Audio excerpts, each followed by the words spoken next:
ഞാൻ മണ്ണാർക്കാട് ഒരു press meet വിളിച്ചാൽ എന്താണ് കുഴപ്പം? എന്തിനാണ് ഇവരെന്നെ പേടിക്കുന്നത്? എന്തിനാണ് ഇവരെന്നെ പ്രസ് മീറ്റ് വിളിക്കുന്നതിൽ നിന്ന് തടയുന്നത്? ഞാൻ ഇന്ന് ഫുൾ ഡാറ്റാസും ഡോക്യുമെന്റ്സും വെച്ചിട്ട് ഞാൻ ഇന്ന് പ്രസ് മീറ്റ് വിളിക്കാൻ വേണ്ടി ചെന്ന സമയത്ത് എന്നെ വഴിയിൽ തടഞ്ഞത് എന്തിനാണ് ഇവർ പേടിക്കുന്നത്? കഴിഞ്ഞ ആഴ്ച അവിടെ പ്രസ് മീറ്റ് വിളിച്ച് വസ്തുതാവിരുദ്ധവും തികച്ചും ഇല്ലാത്ത കാര്യങ്ങൾ പറഞ്ഞതിന് ഞാൻ ജനങ്ങളോട് പറയാനുള്ള കാര്യങ്ങൾ പറയാൻ വേണ്ടി വന്ന സമയത്ത് എന്നെ അവർ തടഞ്ഞു. അവരാരോപിച്ച കാര്യങ്ങൾ 20 കോടി മണ്ണാർക്കാട് പബ്ലിക് പാർട്ടിസിപ്പേഷൻ വന്നു എന്നാണ് പറയുന്നത്. 20 കോടി 400 പേരെടുത്തു നിന്ന് വന്നിട്ടുണ്ട് എന്നുള്ളതാണ് ആരോപണം. 400 പേരല്ല, 800 പേരല്ല, 1000 പേരെടുത്തു നിന്ന് 20 കോടി വന്നിട്ടുണ്ട് എന്ന് അവർക്ക് തെളിയിക്കാൻ കഴിയുകയാണെന്നുണ്ടെങ്കിൽ CVRന്റെ ചെയർമാൻ സ്ഥാനം ഇവർ പറയുന്ന ആൾക്ക് ഞാൻ എഴുതി കൊടുക്കാൻ തയ്യാറാണ് എന്നുള്ളതാണ് എനിക്ക് പറയാനുള്ളത്. അതുകൂടാണ്ട് ഇവര് ഈ വന്ന് 20 കോടി ഞാൻ വകമാറ്റി ചെലവഴിച്ചു എന്ന് പറയുന്നു. 2021 മെയ് 17 മണ്ണാർക്കാട് 100 ബെഡ് കപ്പാസിറ്റിയോടെ മൾട്ടി സ്പെഷ്യാലിറ്റി ഹോസ്പിറ്റലും അതുകൂടാണ്ട് 50 ബെഡ് കോവിഡ് ആശുപത്രിയും മണ്ണാർക്കാട് പ്രവർത്തിച്ചു എന്നുള്ളത് എല്ലാവർക്കും അറിയുന്ന കാര്യമാണ്. അവിടെ ഓപ്പറേഷൻ തിയേറ്ററിൽ ഓപ്പറേഷൻ നടന്നിട്ടുണ്ട്, വെന്റിലേറ്ററിൽ പേഷ്യന്റ് കിടന്നിട്ടുണ്ട്, ICUവിൽ പേഷ്യന്റ് കിടന്നിട്ടുണ്ട്, മരണങ്ങൾ നടന്നിട്ടുണ്ട്. ട്രീറ്റ്മെന്റ് ആരോഗ്യ ഇൻഷുറൻസിൽ ഒരുപാട് പേർക്ക് കൊടുത്തിട്ടുണ്ട്. എത്രയോ പേര് അതിന്റെ ആനുകൂല്യങ്ങൾ പറ്റിയിട്ടുണ്ട്. ഇതൊക്കെ മണ്ണാർക്കാടുത്തെ ജനങ്ങൾക്ക് അറിയുന്നതാണ്.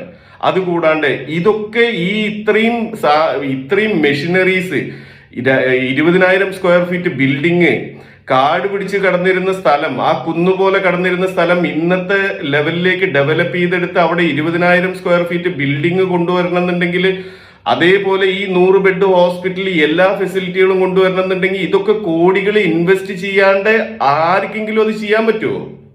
അതുകൂടാണ്ട് 2 വർഷത്തോളം 40-45 ലക്ഷം രൂപ ഒരു മാസം സാലറി കണക്കാക്കി കഴിഞ്ഞു കഴിഞ്ഞാൽ തന്നെ ഏകദേശം 2 വർഷത്തോളം വെറുതെ ഒന്ന് കണക്കാക്കി കഴിഞ്ഞു കഴിഞ്ഞാൽ തന്നെ 8-10 കോടി രൂപയോളം സാലറി ഇനത്തിൽ മാത്രം അവിടെ ചെലവഴിച്ചിട്ടുണ്ട് എന്നുള്ളത് ഏതൊരു സാധാരണക്കാരനും അറിയില്ലേ? ഇതൊന്നും കോടികൾ അവിടെ ഇൻവെസ്റ്റ് ചെയ്യാണ്ട് ഇതൊക്കെ ചെയ്യാൻ പറ്റുമോ? പിന്നെ എങ്ങനെയാണ് അവിടുന്ന് വകമാറ്റി ചെലവഴിക്കുക? അവിടേക്ക് കൂടുതൽ ഇൻവെസ്റ്റ്മെന്റും അതേപോലെ തന്നെ ബാക്കി എല്ലാ പൈസയും അവിടേക്ക് കൊണ്ടുവന്ന് അത് സ്ഥാപനം നിലനിർത്തി ഇന്നും പൂട്ടാണ്ട് അവിടെ കറണ്ട് ബില്ലും ബാക്കിയുള്ള കാര്യങ്ങളും ഒക്കെ കൊടുത്ത് നിലനിർത്തി കൊണ്ടുപോകണമെന്നുണ്ടെങ്കിൽ, ഈ ഒരു വരുമാനം ഇല്ലാത്ത സമയത്ത് അവിടെ നിലനിർത്തി കൊണ്ടുപോകണമെന്നുണ്ടെങ്കിൽ അവിടെ എങ്ങനെയാണ് പിന്നെ അവിടുന്ന് വകമാറ്റി ചെലവഴിക്കാൻ കഴിയുന്നത്? പിന്നെ അതുകൂടാണ്ട് ഈ ആരോപിച്ച ആൾക്കാര് അവര് പറയുന്ന ഒരു കാര്യമാണ് ജോലി കൊടുത്തില്ല എന്നുള്ളത്. CVR തുടങ്ങിയ സമയം മുതൽ അവിടെ വർക്ക് ചെയ്തിരുന്ന 2 വർഷത്തോളം വർക്ക് ചെയ്തിരുന്ന ആൾക്കാരിൽ 80% ആൾക്കാരും അവിടെ ഈ പാർട്ട്നേഴ്സ് ആയിട്ടുള്ള ആൾക്കാര് അല്ലെങ്കിൽ അവരുടെ മക്കളാണ്. എല്ലാവർക്കും അറിയുന്ന കാര്യമാണ്.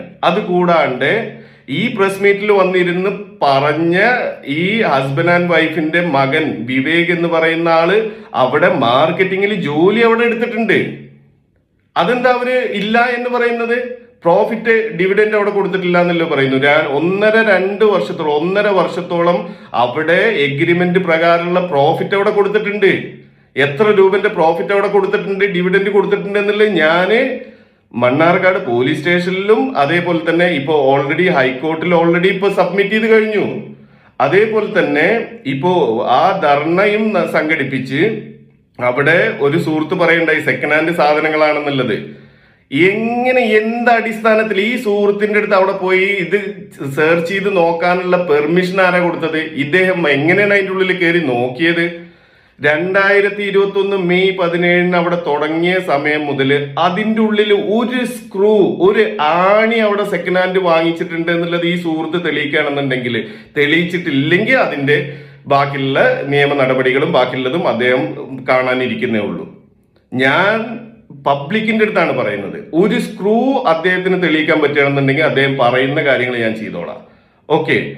അത് കൂടാണ്ട് ഈ പറഞ്ഞ പോലെ ബാക്കിയുള്ള കാര്യങ്ങള് ഇപ്പോ മുങ്ങി അല്ലെങ്കിൽ പൊങ്ങി ഇങ്ങനെയുള്ള അസഭ്യങ്ങൾ വിളിച്ചു പറയാണ്. ഞാനൊരു പ്രവാസിയാണെന്നുള്ള മണ്ണാർക്കടുത്ത് ജനങ്ങൾക്കും ഒക്കെ അറിയാം. ഞാൻ വന്നു പോകുന്ന ആളാണെന്നുള്ളതും കഴിഞ്ഞ മാസം വരെ ഞാൻ ഈ ഷെയർ ഹോൾഡേഴ്സുമായിട്ട് മീറ്റിംഗ് വിളിച്ചിട്ടുണ്ട്. ഇപ്പൊ ഈ ഇങ്ങനത്തെ ഒരു ഇഷ്യൂ ഉണ്ടാക്കുന്നതിന്റെ മുമ്പ് പോലും ഞാനും ബന്ധപ്പെട്ട അധികാരികളും ഇവരെടുത്ത് പറഞ്ഞതാണ്, ഞാൻ 31-ാം തീയതി വന്ന് നിങ്ങളെ കണ്ട് സംസാരിക്കാം. കഴിഞ്ഞ മാസം 15-ാം തീയതി ഞാൻ അവിടെ മീറ്റിംഗ് വിളിച്ചിട്ടുണ്ട്.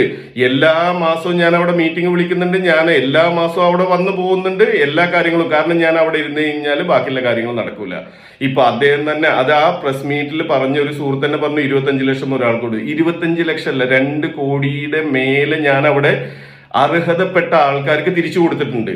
ഇതൊക്കെ മുടക്കുന്ന രീതിയിലേക്ക്, സ്ഥാപനം തന്നെ പൂട്ടിക്കെട്ടുന്ന രീതിയിലേക്ക് ഇതിന്റെ പിന്നിൽ പ്രവർത്തിക്കുന്ന മാഫിയകളുടെ സപ്പോർട്ടോട് കൂടിയിട്ടാണ് ഇതിനൊക്കെ മെനക്കെട്ടിട്ടുള്ളത്. അതുകൂടാണ്ട് ഈ കാര്യങ്ങള് എല്ലാം ഇവർക്കൊക്കെ എതിരെ, ഈ ആരോപണങ്ങൾ ഉന്നയിച്ചവർക്കൊക്കെ എതിരെ മണ്ണാർക്കാട് പോലീസ് സ്റ്റേഷനിൽ ഞാൻ പരാതി നൽകുന്നുണ്ട്. അതുകൂടാണ്ട് ബഹുമാനപ്പെട്ട കോടതിയെ ഞാൻ സമീപിക്കുന്നുണ്ട്. ഇവര് ഈ കാര്യങ്ങളൊക്കെ അവിടെ പ്രൂവ് ചെയ്യേണ്ടി വരും. ഇപ്പൊ എന്താ സംഭവിക്കുന്ന വെച്ച് കഴിഞ്ഞാൽ കുറച്ച് ആളുകള്, കുറച്ച് വളരെ ചുരുക്കം വിരലിലെണ്ണാവുന്ന ആളുകൾ മറ്റുള്ള ആൾക്കാരെയും കൂടെ തെറ്റിദ്ധരിപ്പിച്ചുകൊണ്ട് നിങ്ങൾക്ക് വേണമെങ്കിൽ പൈസ വേണമെങ്കിൽ ഞങ്ങളുടെ കൂടെ കൂടിക്കോളിം എന്ന് പറഞ്ഞ് സാധാരണക്കാരായ ആൾക്കാരെ കൂടെ അവിടെ ഇന്ന് പൈസ കൊടുക്കുന്നുണ്ട്, നാളെ പൈസ കൊടുക്കുന്നുണ്ട്, അല്ലെങ്കിൽ ഇന്ന ഡേറ്റിന് പൈസ കൊടുക്കുന്നുണ്ട്, ചെയർമാൻ മീറ്റിംഗ് വിളിക്കുന്നുണ്ട്, ഇങ്ങനെ പറഞ്ഞ് പൈസ കൊടുക്കുന്നുണ്ട്, അല്ലെങ്കിൽ ചെക്ക് കൊടുക്കുന്നുണ്ട് എന്ന് പറഞ്ഞ് വിളിച്ചു വരുത്തുക. അവരെയും കൂടെ അവരുടെ ഇൻവെസ്റ്റ്മെന്റ് കൂടെ നശിപ്പിക്കുന്ന രീതിയിലേക്ക് ഈ സ്ഥാപനം കംപ്ലീറ്റ്ലി പൂട്ടിക്കെട്ടുക എന്ന ഉദ്ദേശത്തോടു കൂടെ മാത്രമാണ് ഇവരിറങ്ങിയിട്ടുള്ളത്. അല്ലെങ്കിൽ ഇപ്പൊ കഴിഞ്ഞ പ്രാവശ്യം സംഭവിച്ചത് എന്താണ്? അവിടെ കുറച്ച് ആൾക്കാർ വന്നു, അവിടെ സ്റ്റാഫുകളെയും അതേപോലെ തന്നെ അവിടെയുള്ള ആൾക്കാരെയും കയ്യേറ്റം ചെയ്ത് ഭീഷണിപ്പെടുത്തി കുറെ ചെക്കുകൾ വാങ്ങിക്കൊണ്ടുപോവുക. ആ ചെക്കുകൾ കൊണ്ടുപോയിട്ട് ബൗൺസ് ആക്കുക, എന്നിട്ട് ബൗൺസ് ആക്കിയതിനു ശേഷം കേസ് കൊടുക്കുക. ഇതൊക്കെ നമ്മൾ മാക്സിമം എല്ലാ രീതിയിലും ഇവരുമായിട്ട് സംസാരിച്ച് സഹകരിച്ച് ചെയ്ത് എല്ലാ കാര്യങ്ങളും ഇവരായിട്ട് സംസാരിച്ചിട്ടുള്ളതാണ്. എന്നിട്ടും ഒരു മീറ്റിംഗ് പോലും സംഘടിപ്പിക്കാൻ തയ്യാറാകാണ്ട് ഞാൻ ഇന്നേ വരെ കണ്ടിട്ടില്ലാത്ത ആളുകൾ കയറിയിട്ട് എന്ത് ചെയ്തിരിക്കുന്നത്, പ്രസ് മീറ്റ് വിളിക്കലും ധർണ നടത്തലും എന്നെ വഴിയിൽ തടലും ബാക്കിയുള്ള കാര്യങ്ങളുമായിട്ട് മുന്നോട്ട് പോയിക്കൊണ്ടിരിക്കുകയാണ്. യഥാർത്ഥത്തിൽ ഒരു വസ്തുത മനസ്സിലാക്കണം. ഇത് CVR ഹോസ്പിറ്റലില് ഇതൊരു സ്വർണ്ണ പീഡിയേക്കോ അല്ലെങ്കിൽ ഈ പറഞ്ഞ പോലെ അല്ലെങ്കിൽ ഒരു ടെക്സ്റ്റൈൽസോ അല്ലെങ്കിൽ ഇത് വിറ്റൊഴിച്ചിട്ട് കട കാലിയാക്കുന്ന പരിപാടി ചെയ്യുന്ന പരിപാടിയല്ല. ഇതൊരു ആശുപത്രിയാണ്. ആശുപത്രിയിൽ മുടക്കിയിട്ടുള്ള, ഇന്നും അതിന്റെ ഉള്ളിൽ മുടക്കിയിട്ടുള്ള എല്ലാ സാമഗ്രികളും അതിന്റെ ഉള്ളിൽ തന്നെ ഉണ്ട്. ഞാൻ എത്ര പ്രാവശ്യം ഇവരുടെ അടുത്ത് കാര്യങ്ങൾ പറഞ്ഞു. ഞാൻ ഇത് പല ടീം പല ഗ്രൂപ്പുകളുമായിട്ട് ഞാൻ അതിന്റെ ചർച്ചകളുമായി മുന്നോട്ട് പോയിക്കൊണ്ടിരിക്കുകയാണ്. കഴിഞ്ഞ മാസം വന്ന സമയത്തും കൂടെ ഞാനിപ്പോൾ ഇതിൽ ബലമായി സംശയിക്കുന്ന, കഴിഞ്ഞ മാസം ഞാൻ അത് വന്ന സമയത്ത് ഞാൻ ഈ ഒരു ആശയം പറഞ്ഞ സമയത്ത്, അല്ലെങ്കിൽ ഇത് തുടങ്ങുന്നതിന്റെ മുമ്പേ ഇത് വിജയിക്കൂല എന്ന് പറഞ്ഞ ആൾക്കാർ തുടങ്ങിയതിന് ശേഷം ഇതിന്റെ പിന്നാലെ കുറെ ആൾക്കാർ കൂടി ലൈസൻസ് ഇല്ല, അതില്ല, ഇതില്ല എന്ന് പറഞ്ഞുകൊണ്ട് തുടങ്ങി. കഴിഞ്ഞപ്പോ ഇത് പൊളിഞ്ഞു പാളീസായി എന്ന് പറഞ്ഞ് തുടങ്ങി. ഇപ്പോ ഇത് ഞാൻ വേറൊരു വലിയ നല്ലൊരു ടീമുമായിട്ട് ടൈപ്പ് ആയിട്ട് ഇത് മുന്നോട്ട് കൊണ്ടുപോകും എന്നറിഞ്ഞപ്പോ വീണ്ടും ഒരു ചർച്ച പോലും ചെയ്യാണ്ട് അതൊരിക്കലും നടക്കരുത്, അല്ലെങ്കിൽ അതവിടെ പൂട്ടിക്കെട്ടണം എന്നുള്ള ഉദ്ദേശത്തോട് കൂടിയിട്ടാണ് കുറച്ചു പേര് മറ്റുള്ള പാർട്ട്നേഴ്സിനെയും കൂടെ ഭീഷണിപ്പെടുത്തി അവരെയും കൂടെ ഈ പറഞ്ഞ പോലെ അവരുടെ അടുത്ത് നിങ്ങൾക്ക് വേണമെങ്കിൽ നിങ്ങളുടെ പൈസ വേണമെന്നുണ്ടെങ്കിൽ ഞങ്ങളുടെ കൂടെ കൂടിക്കോളിം എന്ന് പറഞ്ഞുകൊണ്ട് കുറച്ചു പേര് ഇതിനായിട്ട് മെനക്കെട്ടിട്ടുള്ളത്. അത് മണ്ണാർക്കാടുത്തെ ജനങ്ങൾക്കറിയാം. മണ്ണാർക്കാടുത്തെ ജനങ്ങൾ അത് മനസ്സിലാക്കുമെന്നാണ് ഞാൻ വിചാരിക്കുന്നത്. അല്ലെങ്കിൽ നിങ്ങൾ തന്നെ ഒന്ന് ആലോചിച്ച് നോക്കൂ. ഇതൊരു CVR ഹെൽത്ത് കെയർ LLP എന്ന് പറയുന്ന സ്ഥാപനം ലിമിറ്റഡ് ലയബിലിറ്റി പാർട്ട്ണർഷിപ്പ് പ്രകാരം രജിസ്റ്റർ ചെയ്തിട്ടുള്ള സ്ഥാപനത്തിലെ പാർട്ട്നേഴ്സാണ് ഓരോരുത്തരും. പാർട്ട്നേഴ്സ് എന്ന് പറഞ്ഞു കഴിഞ്ഞാൽ എന്താണ്?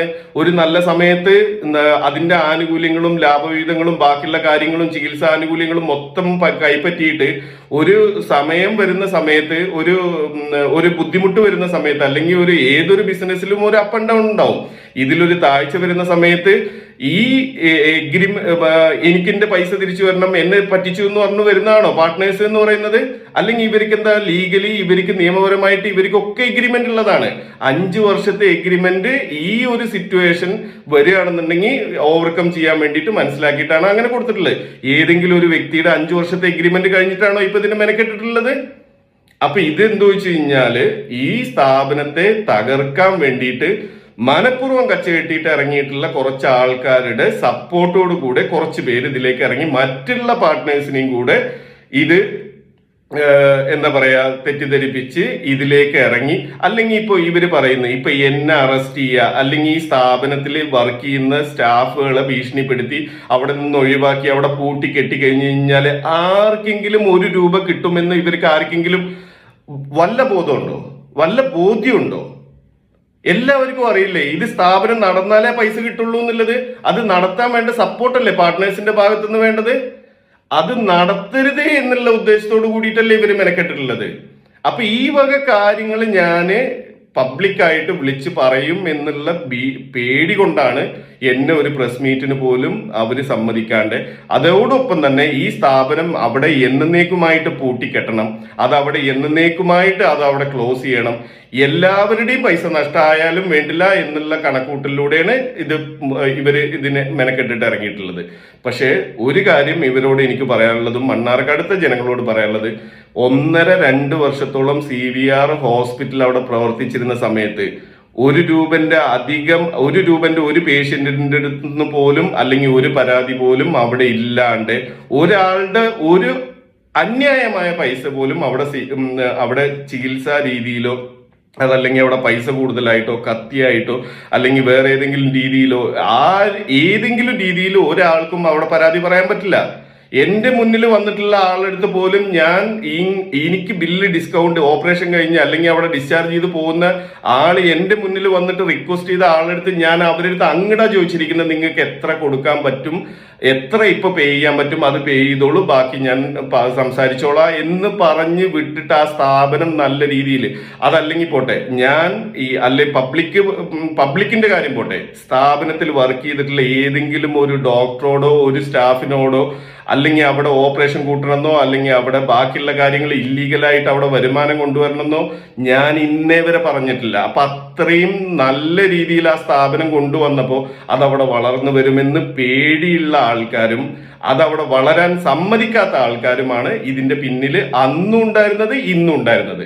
പക്ഷെ എനിക്ക് പറയാനുള്ളത് എന്താ വെച്ച് കഴിഞ്ഞാല്, ആരൊക്കെ ഏതൊക്കെ എങ്ങനെയൊക്കെ പറഞ്ഞാൽ കൂടെ ഇപ്പോഴും ഈ 10-100 ആൾക്കാരല്ലാണ്ട് ഇനിയും 1000-ന് മേലെ ആൾക്കാർ എന്നെ വിശ്വസിച്ച് ഈ സ്ഥാപനം നല്ല രീതിയിൽ നടത്തും എന്നുള്ള വിശ്വാസത്തോടെ ഇന്നും എനിക്ക് സപ്പോർട്ടായിട്ട് നിൽക്കുന്ന ആൾക്കാരുണ്ട്. അവരുടെ ആരുടെയും 1 രൂപ നഷ്ടപ്പെടുത്താണ്ട് ഇപ്പൊ ഇൻവെസ്റ്റ് ചെയ്തിട്ടുള്ള അതിൻ്റെ ഉള്ളിലുള്ള അസറ്റുകളും ബാക്കിയുള്ള കാര്യങ്ങളും ഉപയോഗപ്പെടുത്തിക്കൊണ്ട് തന്നെ ഇനിയും കൊണ്ട് ചെയ്യാൻ പറ്റുന്ന എല്ലാ രീതിയിലുള്ള ശ്രമങ്ങളും ആ സ്ഥാപനം അവിടെ നിലനിർത്തി കൊണ്ടുപോകാനും CVR അവിടെ നിലനിർത്തി കൊണ്ടുപോകാനുള്ള എല്ലാ ശ്രമങ്ങളും എന്റെ ഭാഗത്തുനിന്നുണ്ടാവും. ആരൊക്കെ ഏതൊക്കെ കേസിൽ കുടിക്കാലും, ഏതൊക്കെ സ്റ്റാഫിനെ വന്ന് തല്ലിക്കൊന്നാലും, ഏതൊക്കെ സ്റ്റാഫിനെ ഉപദ്രവിച്ചാലും, എങ്ങനെയൊക്കെ ഇതിന് വേണ്ടിയിട്ട് പ്രവർത്തിച്ചാലും എന്നെ വിശ്വസിക്കുന്ന മണ്ണാർക്കാട്ടുകാർക്കും എന്നെ വിശ്വസിച്ചിട്ട് അതിൽ പൈസ മുടക്കിയിട്ടുള്ള പാർട്ട്നേഴ്സിനും വേണ്ടിയിട്ട് ഞാൻ ശക്തമായിട്ട് തന്നെ മുന്നോട്ട് പോകും. ആരൊക്കെ ഏതൊക്കെ രീതിയിൽ എന്നെ എങ്ങനെ തളർത്താൻ നോക്കിയാലും, എത്ര തന്നെ നാണം കെടുത്താൻ നോക്കിയാലും, എത്ര തന്നെ എന്നെ അകത്താക്കാൻ നോക്കിയാലും, നിയമത്തിന്റെ കൂട്ടിൽ നിന്നുകൊണ്ട് നിയമത്തിന്റെ സപ്പോർട്ടോടുകൂടെ ഞാൻ മണ്ണാർക്കാട് പോലീസ് സ്റ്റേഷനിൽ പരാതി കൊടുത്തിട്ടുണ്ട്. ഇനി അവിടെ ഹോസ്പിറ്റലിനകത്ത് കയറി ആരെങ്കിലും അതിന് വേണ്ട കോടതിയിൽ നിന്നുള്ള ഓർഡറും ബാക്കിയുള്ള കാര്യങ്ങളും ഞാൻ എടുത്തു വന്നുകൊണ്ട് ഞാൻ ആ ഹോസ്പിറ്റലിനകത്തും അതുമായി ബന്ധപ്പെട്ടിട്ടുള്ള ആൾക്കാർക്കും വേണ്ട സുരക്ഷ കൊടുക്കണം എന്നുള്ളതും അത് ഞാൻ കോടതിയിൽ ആവശ്യപ്പെട്ടിട്ടുണ്ട്. അതോടൊപ്പം തന്നെ മണ്ണാർക്കാട് പോലീസ് സ്റ്റേഷനിൽ ആവശ്യപ്പെട്ടിട്ടുണ്ട്. എല്ലാ സംരക്ഷണവും ഉപയോഗപ്പെടുത്തി നിയമത്തിന്റെ രീതിയിൽ ഞാൻ ആ സ്ഥാപനത്തിന് വേണ്ട അത് നിലനിർത്തി കൊണ്ടുപോകാനും അത് മണ്ണാർക്കാട് വളർന്നു വരുന്ന രീതിയിലേക്ക് വേണ്ട എല്ലാ പ്രയത്നങ്ങളും ഞാൻ ചെയ്യും. അത് ആയുസ്സും ആരോഗ്യമുള്ളത്തോളം ഞാൻ ചെയ്തുകൊണ്ടേയിരിക്കും. അതിന് വേണ്ട മീറ്റിങ്ങുകളും ചർച്ചകളും ഇപ്പൊ നടന്നുകൊണ്ടിരിക്കുകയാണ്. അത് വൈകാണ്ട് തന്നെ അത് തീരുമാനത്തിലേക്ക് എത്തും. ഇത് മനസ്സിലാക്കിയിട്ടാണ് ഇപ്പൊ ഈ ആൾക്കാര് കുറച്ച് പേര് 8-10 ആൾക്കാർ അവരുടെ പിന്നിൽ കുറച്ച് ആൾക്കാർ ഇത് തകർക്കാൻ വേണ്ടി നിൽക്കുന്ന ആൾക്കാരെയും കൂടെ കൂട്ടി മറ്റുള്ള പാർട്ട്നേഴ്സിനെ തെറ്റിദ്ധരിപ്പിച്ച് അവരെ കൂടെ കൂട്ടിയിട്ട് ഇപ്പൊ ഈ ഇഷ്യൂസിന് വേണ്ടിയിട്ട് ഇറങ്ങിയിട്ടുള്ളത്. 5 വർഷത്തെ എഗ്രിമെന്റ് പ്രകാരം എല്ലാവർക്കും ഉണ്ട്. അല്ലാണ്ട് ഒരാളുടെ വീട്ടിൽ കല്യാണം വരുമ്പോഴോ അല്ലെങ്കിൽ വേറെ നിങ്ങൾ ചോദിക്കുന്ന സമയത്ത് പൈസ തിരിച്ചു തരാന്ന് പറഞ്ഞുകൊണ്ട് ഒരാളുടെ അടുത്തൊന്നും മേടിച്ചിട്ടില്ല. പക്ഷേ എന്നിട്ട് പോലും മാനസിക പരിഗണന കൊടുത്തുകൊണ്ട് 2 കോടിയിലധികം ഞാൻ ആ പൈസ അവിടെ റിലീസ് ചെയ്തിട്ടുണ്ട്. അതുപോലും മുടക്കുന്ന രീതിയിലും ബന്ധപ്പെട്ട അർഹതപ്പെട്ട ആൾക്കാർക്ക് അതുപോലും മുടക്കുന്ന രീതിയിലേക്കാണ് ഇപ്പോൾ ഈ ആൾക്കാർ ഇതിനു വേണ്ടിയിട്ട് കച്ചകെട്ടി ഇറങ്ങിയിട്ട് മനഃപൂർവ്വം സമൂഹത്തിന്റെ ഇടയിൽ നാണം കെടുത്താനും ബാക്കിയുള്ളതിനും ഇറങ്ങിയിട്ടില്ല. പക്ഷെ എന്തിന് തന്നെയാണെന്നുണ്ടെങ്കിലും ഞാൻ CVRുമായിട്ട് മുന്നോട്ട് തന്നെയാണ്. ഒരാളുടെയും 1 രൂപ പോലും ഈ കേസ് കൊടുത്ത ആൾക്കാർക്ക് എന്താണെന്നുണ്ടെങ്കിലും കോടതി തീരുമാനിക്കുന്നതിനനുസരിച്ചിട്ടേ അവരുടെ കാര്യത്തിൽ തീരുമാനമാവുള്ളൂ. പക്ഷെ ബാക്കിയുള്ള ആൾക്കാർക്ക് 1 രൂപ പോലും നഷ്ടപ്പെടുത്താണ്ട് അവർക്ക് ആഗ്രഹിച്ച പോലെ മണ്ണാർക്കാട് നല്ലൊരു ഹോസ്പിറ്റലും അതുമായി ബന്ധപ്പെട്ടിട്ടുള്ള ചികിത്സാ ആനുകൂല്യങ്ങളും അതുമായി ബന്ധപ്പെട്ടിട്ടുള്ള ലാഭവിഹിതങ്ങളും എല്ലാം തീർച്ചയായിട്ടും അതേപോലെ തന്നെ കൊടുക്കാനുള്ള ശ്രമങ്ങൾ എൻ്റെ ഭാഗത്തുനിന്ന് ഇപ്പോഴും ഉണ്ട്, തുടർന്നുകൊണ്ട് തന്നെ ഇരിക്കും. അതിൽ ആരൊക്കെ എന്തൊക്കെ ചെയ്തു കഴിഞ്ഞാലും ഞാൻ അതുമായിട്ട് മുന്നോട്ട് തന്നെയാണ്. വളരെ വൈകാണ്ട് എത്രയും പെട്ടെന്ന് അതിനുള്ള നല്ല വാർത്തയുമായിട്ട് ഞാൻ മണ്ണാർക്കാട് ഈ ബന്ധപ്പെട്ട ഇതിനെ സപ്പോർട്ട് ചെയ്യുന്ന പാർട്ട്നേഴ്സിനെ വിളിച്ചിട്ട് ഞാനത് പറയുന്നതാണ്. ബാക്കിയുള്ള ആൾക്കാർ കേസുമായിട്ട് പോകുന്ന ആൾക്കാർക്ക് ഞാനും അതിൻ്റെതായ രീതിയിൽ പോവും, എൻ്റെതായ രീതിയിൽ ഞാനും പോകാൻ വേണ്ടിയിട്ട് തന്നെയാണ് തീരുമാനം. അതിൽ ഇനി എത്ര തന്നെ നാണം കെടുത്തിയാലും വേണ്ടില്ല, എങ്ങനെയാണെന്നുണ്ടെങ്കിലും വേണ്ടില്ല, എന്നെ വിശ്വസിച്ച് ഇതിൽ പൈസ മുടക്കിയിട്ടുള്ള ആൾക്കാരുടെ 1 രൂപ പോലും നഷ്ടപ്പെടുത്താത്ത രീതിയിൽ ഞാൻ അവിടെ കാര്യങ്ങൾ ചെയ്യുന്നതാണ്. ഇത്ര മാത്രമാണ് എനിക്ക്